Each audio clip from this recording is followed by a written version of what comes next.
What's up, everybody? My name's AJ, and I am a live event host, MC, presenter, auctioneer, and wedding officiant. And I picked this job because I just love holding space for people. I love echoing and amplifying the energy of an event so that anybody in the audience can enjoy it as much as they feel compelled to enjoy it.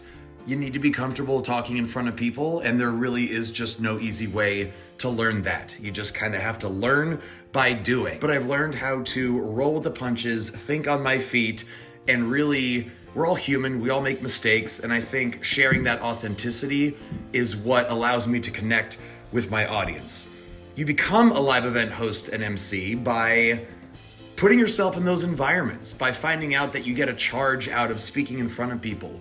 You could try an open mic night. You could try going to karaoke. You could try joining Toastmasters. There are a ton of different ways to learn if you enjoy speaking in front of an audience. I would absolutely recommend putting yourself in as many different environments as possible. There are so many different ways to get in front of an audience. And again, my career, it's ranged from the excitement and electricity of combat sports to the warmth and tenderness of a wedding to the sometimes very long days at a tech conference to hyping up fans prior to the Super Bowl.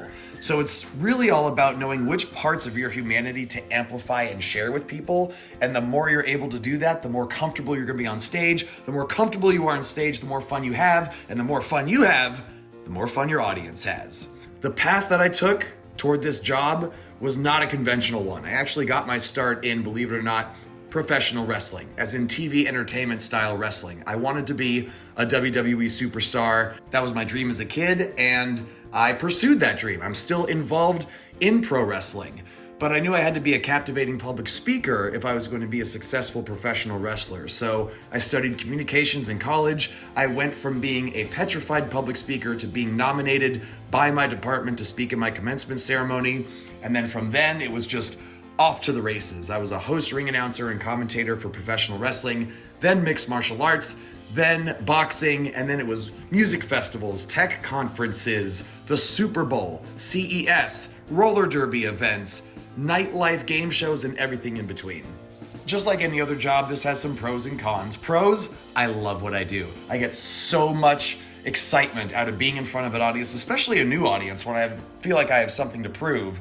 And knowing I put my time and talent to something that feels good for me and feels good for other people just means the world to me. Another pro of this job, you get to make your own schedule. There's very little consistency. It's really up to you to make sure you're working the type of schedule you want that also allows you to pursue your financial goals. If I could go back in time and give myself some advice, it would be not to put so much pressure on myself, which is so much easier said than done.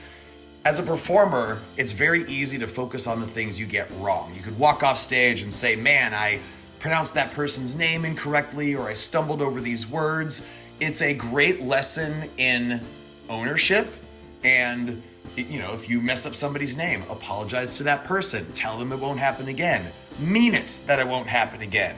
If you miss a cue, if you stumble over some words, it's a chance for you to share your authenticity and humanity with the audience and remind everybody that we're all human, we're all in this together, but to be in a position to represent a brand, to represent myself, to represent a couple that's about to get married, it is truly a privilege to be in that position. Having that trust and having that belief put in you doesn't get old. It's always exciting. And it could eventually lead you to stages that you could be performing on and literally have to remind yourself out loud that you're not dreaming.